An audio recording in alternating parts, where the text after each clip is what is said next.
Hello there. Good morning, good afternoon, and certainly good evening for some of you. This is the EPiServer CMS webinar. Navigate the quickly evolving marketing technology ecosystem. Dom Nicastro here with you from CMSWire. I've been a staff reporter for a year and a half now out of Boston. We are based in San Francisco, and I've been covering a wide range of topics since then, including, no doubt, marketing technology for sure. Has anyone told you that's a hot button issue? Yeah, it is. So the agenda today, folks, 5 minutes we'll spend on introductions. Then we'll go into the meat of the show with our speakers today, Bob Egner and Luke Barton. And then we want to hear from you, the live Q&A. That's about 15 to 20 minutes. Ask questions during the show even, and we'll show you how to do that in a minute. But we want to hear from you. We want this to be very engaging, and Bob and Luke are at the ready for that. And again, about those questions, you can submit them via WebEx here. You can use the chat or Q&A modules there on your WebEx screen to the bottom right there. Or you can even tweet us at CMSWire. We will be following that. And that's anytime during the show too, folks. And we're going to have a giveaway today.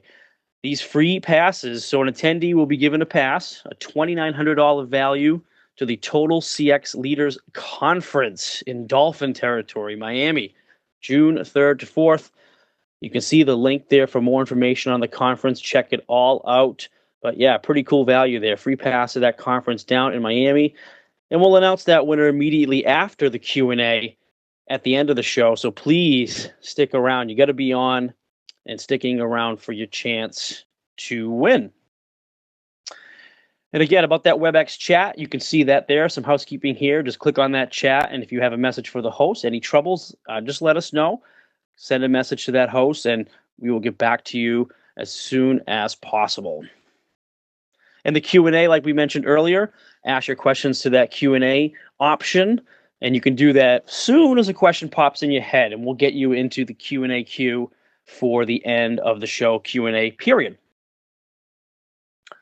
And along the way, we'll have a couple polls because, again, we want to hear from you, what's on your minds. So we'll stop the show and ask some polling questions for you just to engage, and you can have your multiple choice answers at the ready for you. They'll pop up on your screen, and you can go ahead and tell us what's on your mind.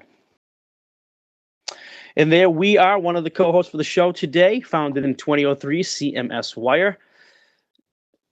400 plus editorial contributors, and we just do a lot of cool stuff in this topic area, guys. And again, I've been writing on marketing tech for a while now, and it is fun and interesting. A lot of opinions, a lot of passion out there. So I'm psyched about this audio. All right, so our other sponsor is EPiServer. EPiServer connects digital commerce and digital marketing to help organizations create unique experiences for their customers with measurable business results. By combining content, commerce, and omni-channel marketing in a single platform, the Digital Experience Cloud, EPiServer works full circle for businesses online, from intelligent optimization and lead generation through conversion and repeat sales, and its unprecedented usability and agility. Go to www.episerver.com for more info. Thank you, EPiServer, for joining us today. All right, some quick intros here for our speakers, the stars of the show. First, we got Bob Egner. Bob is the Vice President of Product Management at EPiServer. Good morning to you, Bob. Hi, Dom. All right, and our next speaker is Luke Barton, Client Principal at OnSite Works. And good morning to you, Luke. Dom, thanks for having me. Psyched to have you here. All right, we're first going to start by turning the proverbial WebEx ball over to Bob, and he will get going from there. Bob, take it away, my friend. Great, thanks, Tom. Hey, thanks everybody for joining the call today. I think we've got a lot of interesting information here to talk about a topic that comes up frequently in the discussions that I have with our customers. Now, as Dom mentioned, at EPiServer, I'm the Vice President of Product Management, and it puts me in a unique position to get a chance to talk to a lot of organizations to learn and understand what they're doing with different types of digital technology for marketing or online sales and how they're getting value out of that. Just a quick introduction on the company. company, though, in case you missed the exciting news, Ectron and EPiServer have recently merged to create a new digital experience leader of scale, the new EPiServer. And there's just a few numbers up here that you can take a look at to get an idea of the size of company that we are. But our focus really is around creating a leading digital experience delivery platform that empowers our customers to create standout experiences for their customers everywhere they engage. And so it's that same concept that we'll be talking about in the discussion today. Ecosystem, what does it mean? How do you get the best value out of it? So just to get the discussion started today, I wanted to take a moment to introduce this concept of the digital marketing ecosystem. And as I've mentioned, I've seen an explosion of interest in this area over the past several years as digital channels become more important and as companies start to talk about this concept of digital transformation, of changing the way that they interact with their customers online. It really takes a lot of interaction because from the customer's perspective, they don't think of the channels in the same way that we as marketers or online salespeople think about channels and put our organization together. So that's one of the things that we'll cover as we go through the details here today. The other thing that's important to focus on is this sort of traditional channels that you might have thought about. What are your owned media, paid media, and social media, and how do you use those to your best advantage? So I've listed up a few here just to give you an idea and start to think about what does it mean when we talk about channels. You can think a little bit about the technologies that are used to drive each of these. Because each of these areas, the channel or the way that consumers are interacting with these channels has sort of grown up organically over time, each one has its own life, its own set of tools and technologies that make it work. And in many cases in organizations, different people with responsibilities for the individual channels. And that's one of the things that starts to create some of the opportunities for us to make improvements.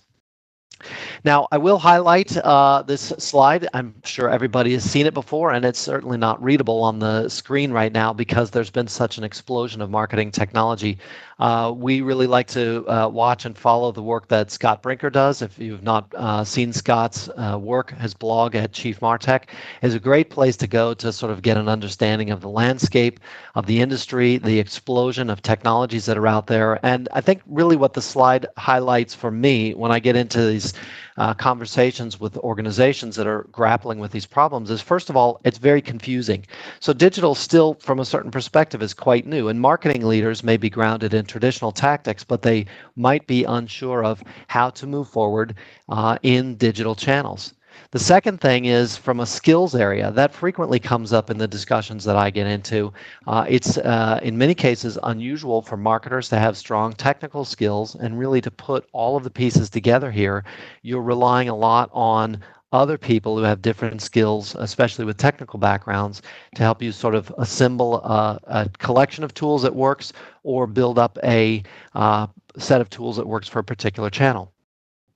And then the third thing that I hear frequently is this notion about silos, that sometimes each of the products that you might get out of here, for example, a social media monitoring tool, might have a set of capabilities such as an analytics system that's built right into the tool that helps you understand what's happening in that channel.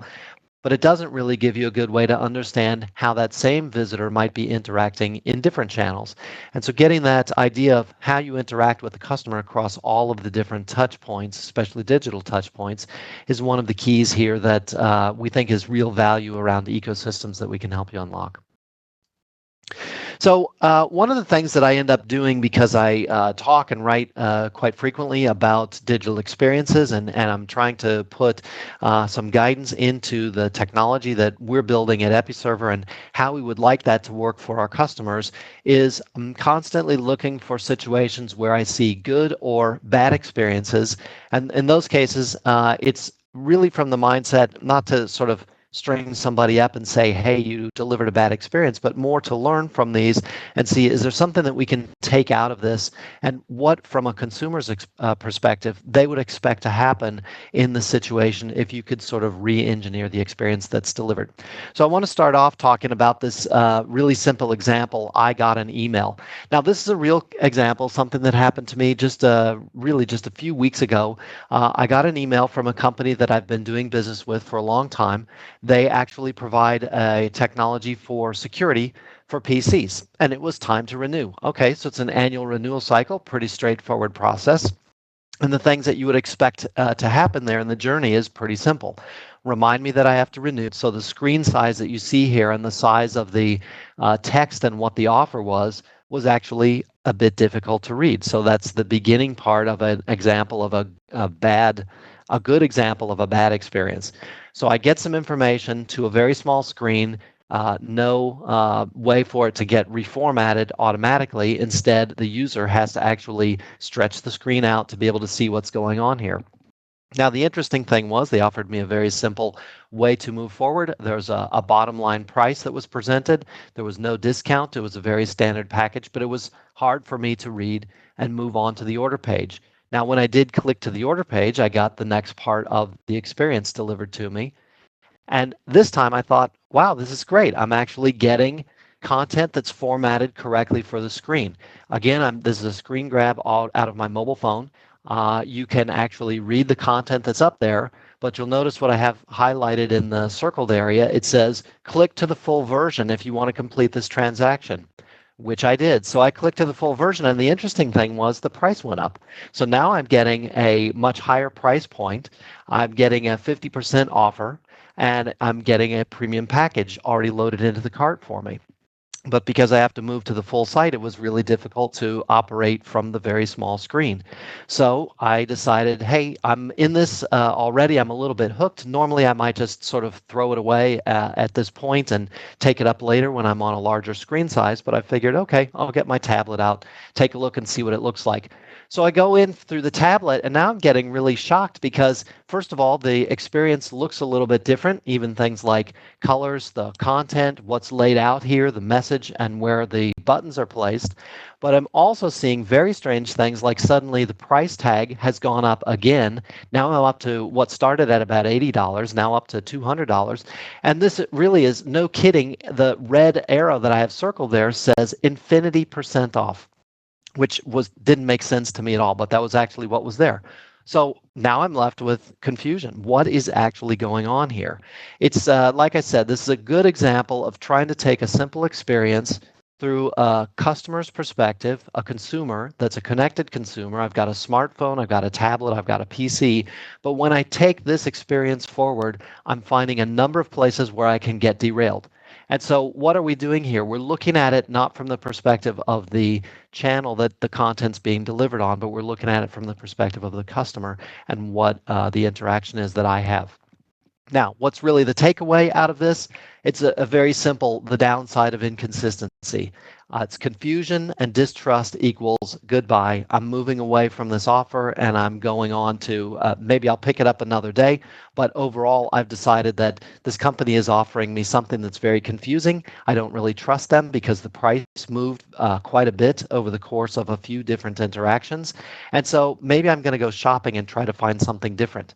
So at the end of the day, just in case you're curious how the story came out, I was actually taking the old PC out of service and moving to different equipment. So I ended up not renewing with these guys, in part due to the experience. But I've done business with this company for a number of years, and I would have expected them to know more about me and use that information to deliver an even better experience.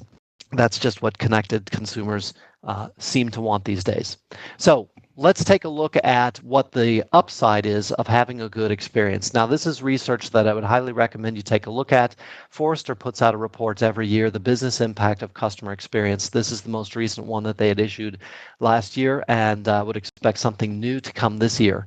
I think there's a lot of interesting data in here when you look at the way that they've gone about collecting the information and putting it together. The analyst, Maxi Schmidt Subramaniam, has very consistently been doing this research year after year. And so she also has in her write-up a number of trends around what direction these customer experience indexes are actually moving.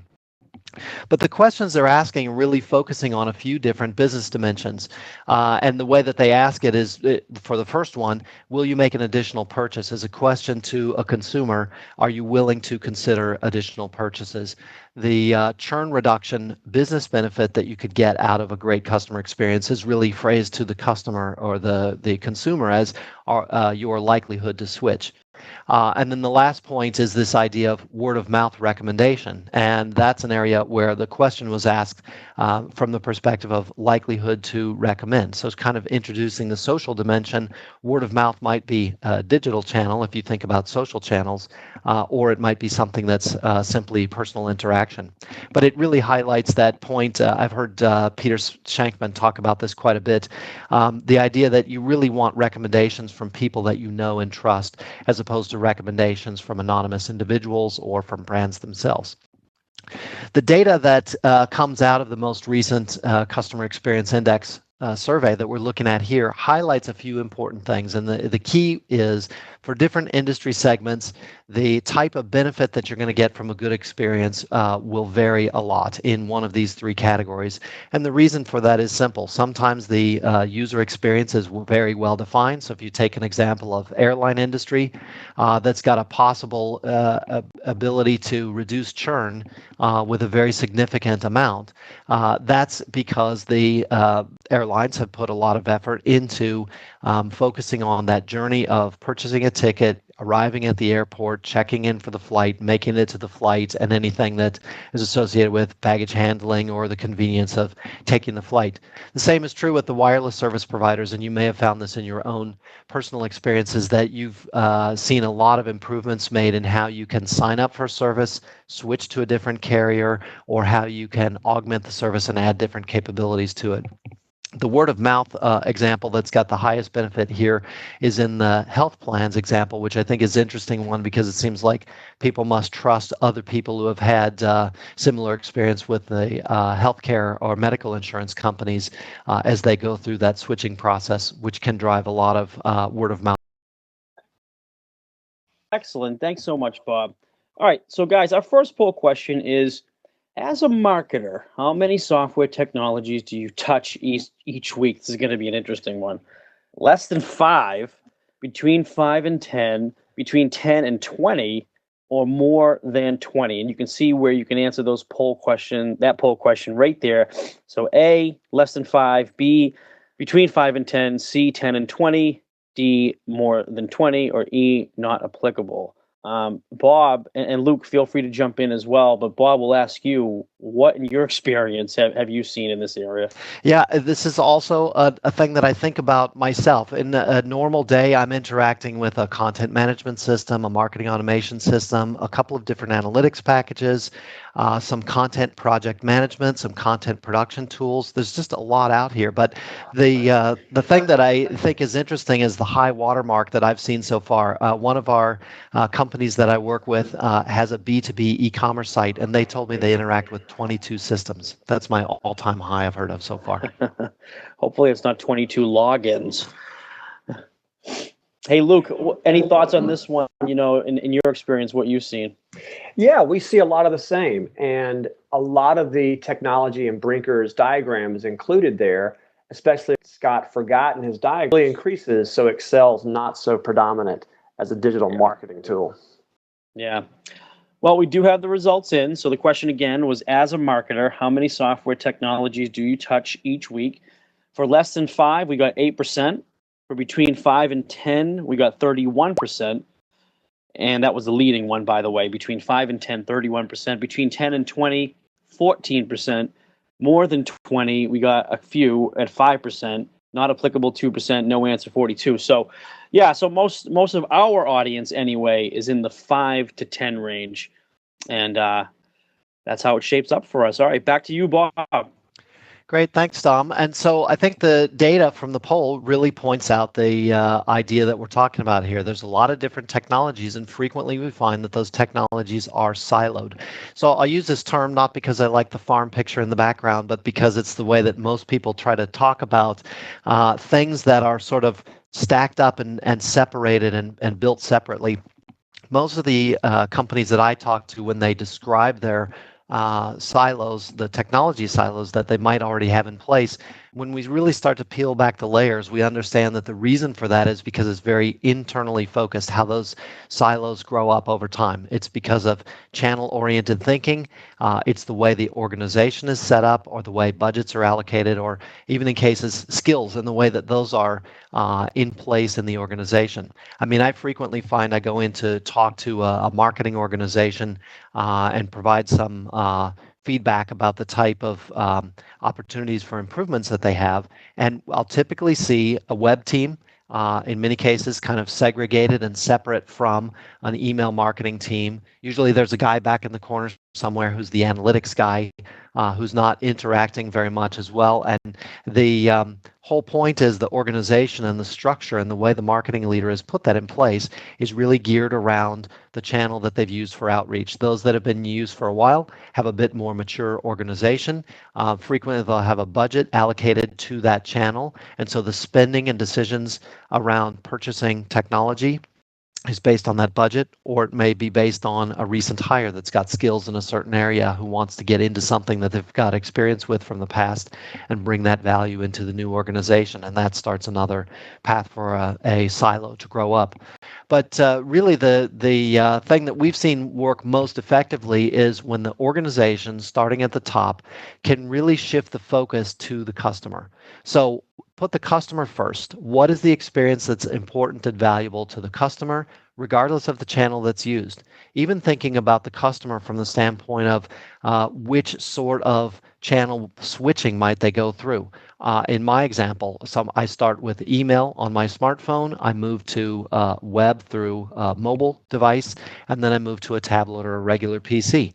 So just those sort of perspectives, thinking with the customer in mind first, is really the key to start to get around this idea of breaking down the silos and how to make those changes. Now, we do frequently talk about the idea of focusing on the customer and the journey that the customer goes through. This is a very simple diagram, but a simple way for you to start to think about journey mapping as a great way to put the customer in focus. How do different personas interact in different digital channels? Where do they go to discover and research information about your organization? Where do they go to engage and convert? And most importantly, how do they repeat the cycle? Loyalty is a big element of making a digital transformation, as we saw in the data from Forrester. And what can you do to help bring the customer who's already converted once back through that process again and increase their loyalty level and increase the lifetime value? What is the experience that would be really valuable for them? So with that in mind, I think it would be good to step into the second question that we have for polls. Dom? Sweet. So again, yeah, poll question, want to hear from you guys. So thanks for your answers on the last one. Okay, so the question now, our second one would be, which digital channels do you use to reach your customers? Is it A, web, B, email? This is a multiple choice, by the way. A, web. We know it's not one channel. A, web, B, email, C, mobile, D, e-commerce, E, organic search, F, paid search, G, display ad, or H, social. Bob, I'm guessing, we'll get a big variety here. Do you think any one of these is going to be, above the others? I don't know. The one thing I do know is that since I'm a big fan of primary research, that when you ask customers, you usually get different answers than what the marketers think. Interesting. Yeah, and writing a lot of stories lately on, obviously omni-channel and being able to truly connect all of these things together. And at the end of the day, have some true actionable insight, from that connection. So it'll be interesting to see what answers we get. I'm going to make a bold prediction: 30% e-commerce, 14, organic search was 32, paid search came in at 30, and display ads were 21, and then social finishing it up at strong at 50, right along with email. So if you're looking at a top three here, guys, you're looking at web being number one and email and social right with it. So that's the big three. Do you see that in sort of an industry level? Those being the big three on an industry level as well. Do you see that, Bob? Yeah, I think I do. And it would be interesting to sort of correlate this data to the attendees that we have on the webinar today to see if there's any industry trends under the surface. I've frequently seen mobile for B2B be a little bit slower, so that one kind of makes sense to me. And social for B2B also to be a little bit lower. Than most of the B2B marketing organizations I run into really focus on web and email. So nice to see the spread in here, and maybe that's a little bit because the variety in the audience that we have. And Luke, any thoughts on those results? Sure thing. If just looking at the graph, I noticed that e-commerce is one of the lowest ones, if not the lowest one. And this looks like an opportunity for me, especially as we see the convergence of content and commerce. And I think it'd be interesting to ask this question once a year for the next few years and see if that graph shifts to include more of the e-commerce to pair up with the with the content and community experiences. Excellent. All right, we'll kick it back to Bob. Bob, take it away again. Great. So let me see if I can get into some interesting examples here. Really what we're getting down to is the essence of coordinating the digital marketing ecosystem.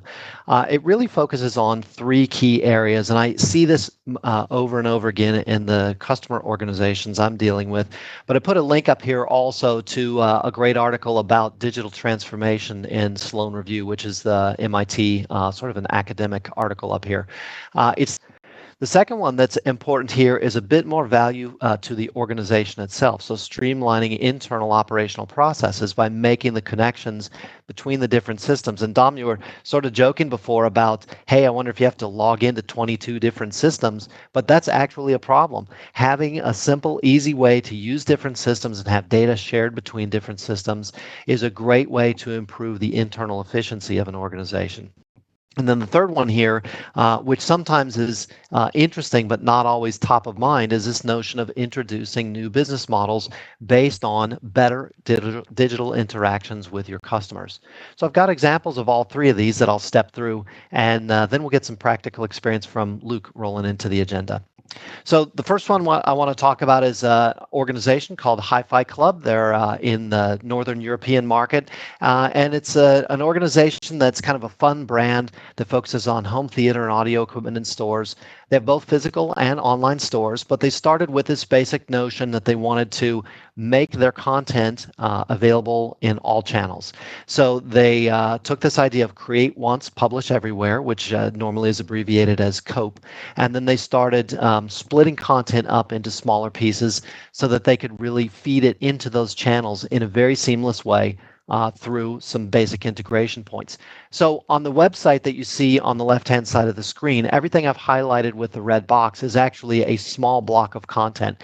Now, we normally think of this as atomized content. It's broken down into small pieces, but each block can be formatted and rendered for a different screen size or an email channel. It can be delivered to web, to mobile, or through an email channel, or to an in-store kiosk or an in-store customer relationship system in a very streamlined way. So it's the same content that's moving everywhere, and it starts at the beginning of building a great, consistent experience for any consumer that happens to be interacting with the brand.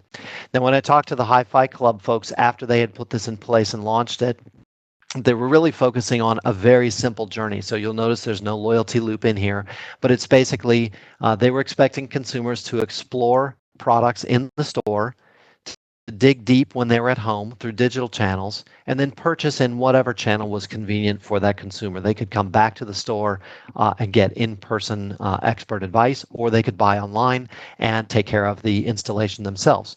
The results were really strong for them, a nice increase in cart size, a big increase in mobile conversions, and they attribute most of that to readability of this atomized content on small screens, and then a great increase on average time spent per page. So they really felt like that dig deep at home goal was being achieved here.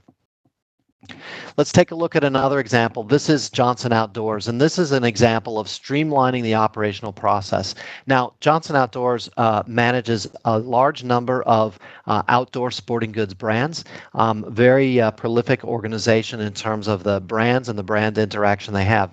And one of the key points that Johnson Outdoors understands is that consumers trust the brand more than they trust the retailer. So Johnson distributes to market through retail. But in this case, they found that consumers were coming to their site to research specific products. They had an existing internal system to create and manage content and the approval process associated with that without disrupting anything that they had in place.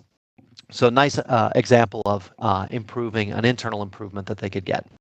And then I wanted to highlight one more case, which was the new business model, introducing the new business model. And this gets to the point that Luke was making previously. In the previous example here, a company called Eureka that makes small appliances is part of the Electrolux brand, which is actually the largest appliance company in North America now that they've acquired GE Appliances. And they have historically distributed and sold through retail channels. But an interesting thing happens when the consumer's researching what they want to buy online. So they're looking at a lot of content about this particular product, but you're not enabling the transaction. You can see there's a Buy Now button on this page, but the Buy Now button is in the most product companies or the brand companies is basically a store locator button. And it has this effect of just this product online. That's that combination of content and commerce and where you can get some real strong value. And the second one is the other one that I have highlighted on the left. There's a menu option called Dirt Alert, which is an intriguing subscription service for consumables. So when you get your vacuum cleaner, you've got a consumable item that you need to replace from time to time, the vacuum cleaner bag. And Eureka's been able to create a greater interaction and better customer loyalty by making it convenient to get those bags on a subscription basis. It's also done a lot to help improve the understanding they have of that customer and focusing on making a more convenient experience for the customer across their entire product. On siteworks.com on Epi. So if you go visit siteworks.com, you will see an Epi site. So SiteWorks, who are we? We've been in the space over a decade now, and we are a digital agency and technology integrator. So that means we have skills on both sides of the house. We like to think in terms of strategy, user experience, also in terms of technology. How are we going to bolt this down to a platform and make this work? So while we don't adhere to a specific one technology, we learn collections of technologies to bring success to our clients. So over these past about 13 years, we've narrowed our view of the world into 4 C's. We see things in terms of content, commerce, community, and culture. And so when you work with an agency in this vein, you can kind of see how these things can align to technology quite easily, but we also see how they align to problems folks face or what challenges they may face.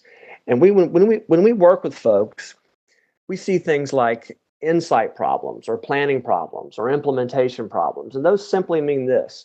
If you think about the challenges you face, you may find yourself somewhere in this chart. You might not know what to do, meaning you need a strategy of some sort, or you may have a good idea what to do. You've got a strategy in place. You've agreed upon the objectives, and you need to have a plan to do it. Or you may have both of those, but no team to execute. And then the fourth case we often see is someone who has had all 3, but they didn't get the results that they expected to get. So they're ready to reboot and start over with SiteWorks. So what I'd like to talk about today are 3 cases here where we've had the pleasure and good fortune to work with great brands and help them along this and partner with them along space, public health, cybersecurity, to name a few. We've had the pleasure of working with them since 2013. So when it came to their digital marketing decisions, they were challenged with a huge ask, and that is, we've been relevant now for 100 years. How are we going to prepare to be relevant for the next 100 years? And this is quite a tall order. Most of us think in terms of next quarter or next year, maybe 18 to 24 months. But Booz Allen is working with SiteWorks to face the next 100 years. So Booz Allen then started with a major platform. They chose the Adobe Digital Marketing Cloud, but they couldn't do everything at once. They started first with the content piece, using Experience Manager first, because they decided that was the platform to help them manage the next very long term. They use their existing technology for analytics, so they tied that down to their Experience Manager, but they also added new technology with Search and Promote to merchandise content. the idea there was, how do we solve those immediate goals for the platform that we have without replacing everything at once? From the marketing automation and CRM point of view, they did not utilize technology from the same vendor, but instead brought in bespoke technologies for the marketing automation piece, because they had that in place. They had a lot of data in there. They didn't see a need to replace that, but instead, hey, now we've got this better platform, we can enhance that. And they wanted to buffer the connection between the site and the CRM through a marketing automation tool, so that sales folks don't want bad information in the CRM.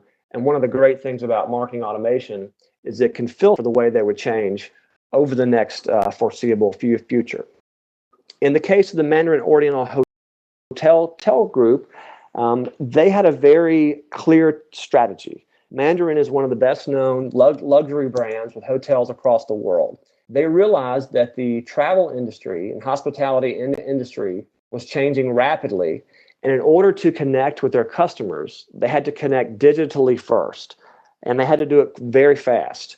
So they planned a roadmap from that was going globally, translating quickly. So they had localized content across the globe, but they had control over that. So they had brand consistency. So the technology they chose for that was SDL. They thought that was the best fit to solve their translation needs. And they used it for its core competency, managing multiple sites, managing multiple languages, right to left, giving enough control for localization, but having the governance in place so things didn't get out of control. One of the things we noticed when we did this was that a key element of the technology is that we had to reach users across the globe. So in China, for instance, certain CDNs didn't work well. So we couldn't forget about speed and used a new CDN there to make sure that experiences were fast and seamless and helpful for their users. So another, several elements along their roadmap included mobile. Travelers obviously are on the go, working with one hand and half their brain most of the time. So they needed a rich user profile on the phone, touch of a fingertip with their customers. So travelers didn't have to re-enter information over and over again. The check-in, check-out, and search had to be very fluid and easy and very easy to use. They had the mobile sites localized, so people didn't struggle to interact with them. Then they had the presence refreshed from a brand perspective. So no matter where a traveler was, the mobile experience was roughly the same, the language of their choice. And then, much like Bob mentioned earlier with one of the clients, they chose the COPE approach, so they could enter content once and publish it everywhere, and take an offline print magazine and make it visually appealing and rich online as well. And then as they continue to roll out more languages and reach more folks, they had to engage their clients. And they wanted to leverage the social graph for that. So traditional user-generated content required a user interact directly with your site, and the reach of that interaction was limited by the scope of your site. But they're creating a fan platform that leverages a social graph, gets to the eyes and minds of customers across the globe, and helps them attract new customers there.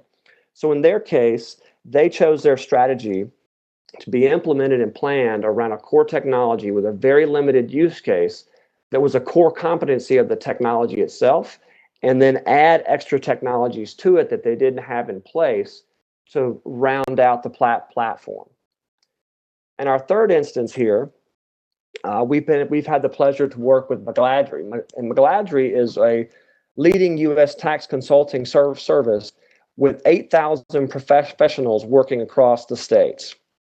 So the technology they had in place did not work at all, because they realized that they looked the same from a digital perspective as all their competitors. They sounded the same, they acted the same, and they wanted to change that completely. And in order to do that, they had to change the way their advisors were in a way that was manageable. They had to work with us on content strategy, a new taxonomy to help their advisors work more easily and reach out to their customers in a better way. They chose a full platform suite approach, and then with a roadmap worked on how to, okay, we're only using a slice of this platform now, and we're going to invest fully in the suite and year over year continue to add more things. So they enhanced their analytics after they replatformed, and now they're working with A/B testing, multivariate testing, and starting to engage in more personalization as well. So in all these cases, each client had to understand where they were in the continuum, understand their objectives they had to meet, and then choose which technologies serve most of that first, focusing on the core, and then radiating out from that with ancillary technologies to support the core. So Dom, we've got a poll question now. Can you handle this, please?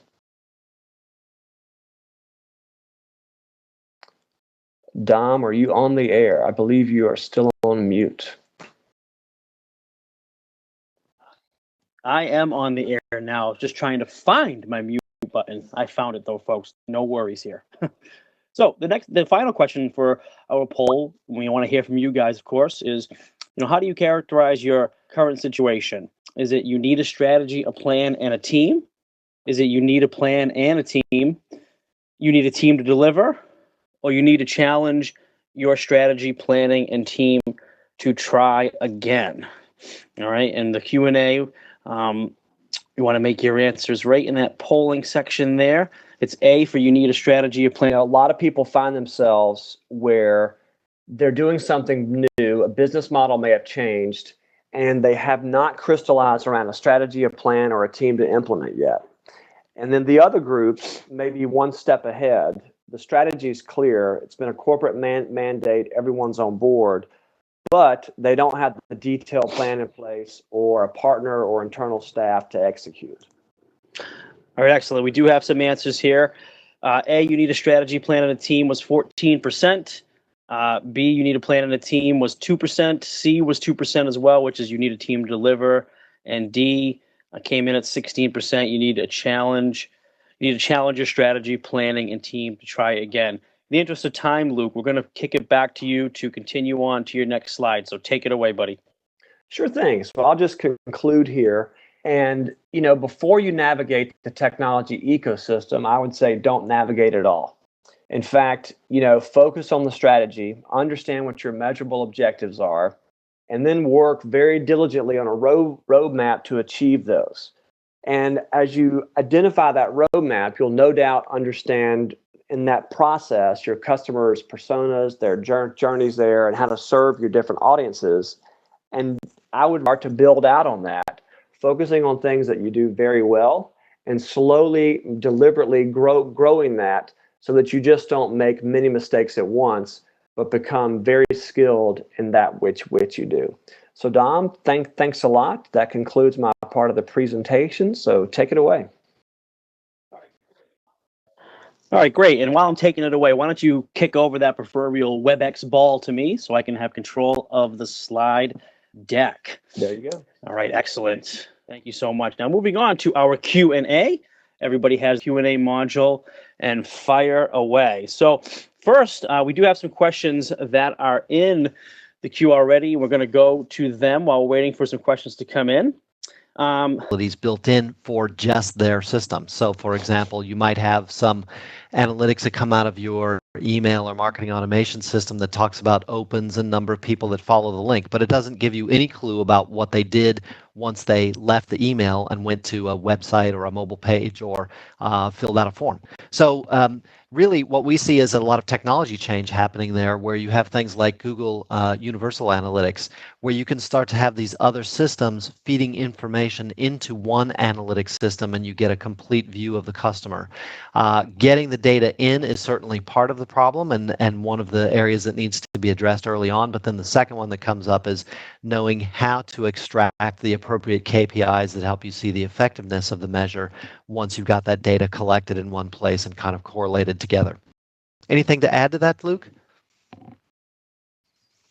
No, Bob, I think that's exactly right. I think it's a huge challenge to have a 360 view of the customer and actionable insights in which you can do something in that last millisecond or last mile, however you frame that experience, because waiting days or weeks, it's too late by that point. All right, excellent. We're going to go to another question at this moment. Hey guys, so this is the question, and we'll start with Luke on this one. As for skill sets, what kind of skills do you see young marketers having? I always wondered this because do they have, generally these young folks some technology savvy when they come into an organization? Luke? Yeah, they are incredibly technology savvy. So that question you asked earlier about 5 to 10 technologies, I would think as the demographic skews younger, that number will definitely get larger. So they're very fluent, in anything that's online. They have no basis in offline the way you and I may have had. Their expectation is there that everything is digital and online, and they very fluidly go between technologies. For instance, the other day, I kind of made fun of one of my technology leaders in my firm and said, hey, I'll just go ask someone in marketing to figure this out. And of course they did, which was the real punchline there. So I would say that the role of a digital marketing technologist, is going to be or is a real job title now.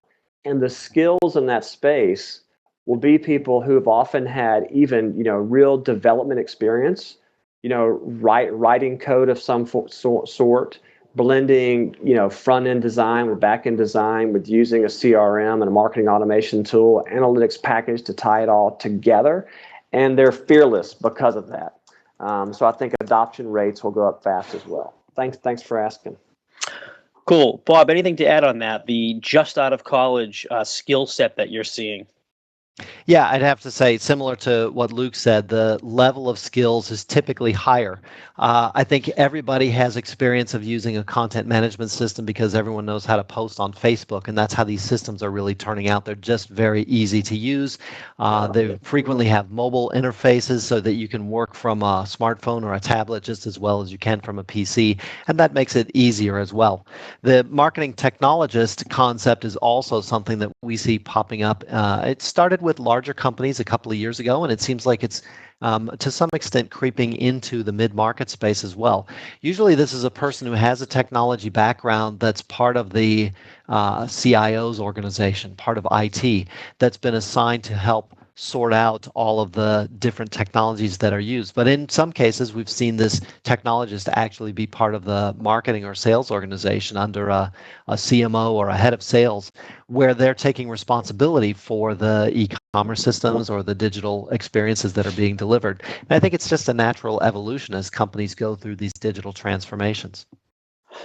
Excellent. And we'll go to our next question. This question is just for each of you, and I'll ask Bob to answer first. And the question would be, what are the most common integrations across the Luke mentioned that sometimes marketing automation systems become a buffer between a content management system and a CRM system because they have a marketing database in there. But I would say marketing automation is probably the second most common integration where there's work that needs to be done. Typically, analytics systems are connected to all of these things, but as I mentioned before, they sort of grow up in the silo. On the e-commerce side of things, just to shift gears for a moment, there's frequently many more integrations that happen because you're connecting into systems of record, business systems that are used for handling orders, all of the warehouse functions, and even post-sale customer care.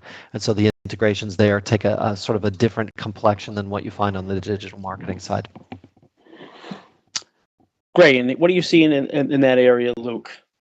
Yeah, much the same thing. I think there's certainly a standard now, a trifecta of sorts, where the web content management system or the experience management tool or CXM tool is integrated with marketing automation and CRM first and foremost. And then you have, more advanced teams have analytics dashboards that can capture experiences or data from every one of those sources there, reduce those to a single store, and then derive insights from all of that. As Bob mentioned too, we see some more complex integrations in the B2B and the e-commerce space where product information, PIM, or product content marketing is merging with the web experience, the mobile experience, and the transactional experience of the e-commerce, and all that which is behind that, from order fulfillment to ERP, such that what the user sees is very simple and seamless and great, but behind that is normally a very complex system of APIs interacting with the various technologies. Cool. So we have time for one more question, guys. So yeah, this is such a vast landscape. We talked about what are some of the key things to know about a marketing technology vendor, before and during, when they are demoing that platform. So they're right in front of you. You have your chance to ask them the key question. The sales pitch is done. You got to ask them questions that you will enable you to weed them out or get your short list going. So what do you suggest in that vein? We'll start with you, Luke. If a company is looking at a MarTech vendor, what should they ask them? Yeah, I think that a key thing is understanding their client base so that you can ask clients about the experience. Because I think, my background as a sales engineer, and I think any sales engineer on this call will kind of nod to this. In the context of especially a well-scripted demo, it's not difficult to create the holy grail in 45 minutes that solves all your world's problems with the demo itself. So I would ask to speak to the vendor's clients. I would ask to craft your own, I won't say plot, but your own demo itself, so it's not a generic demo, and challenge your vendors with something, along the integration side of things to prove that it can work in your ecosystem. Because I think many of us know that one technology will not solve everything, so you have to be able to integrate and play well with others. Thank you. All right, great. We're actually going to go to our winner now because we're running very short on time here. Thanks for that answer, Luke. So it's that time. We do have a winner now for our giveaway conference, and that winner is Bill Rosenthal, and he has got a $2,900 value free attendee for the CX Leaders Conference, June 3rd to 4th in Miami. So Bill Rosenthal, congratulations on that. The Total CX Leaders Conference. Thanks for entering and thanks for listening to the show. So we're wrapping things up. Just want to let you know, guys, the webinar has been recorded. The video and recap article will be emailed to you and available on CMSWire.com in a few days. Hey, Bob and Luke, thanks so much. Bob Egner of EPiServer and Luke Barton of OnSite Works for the thought-provoking ideas, and to EPiServer, of course, for sponsoring today's event.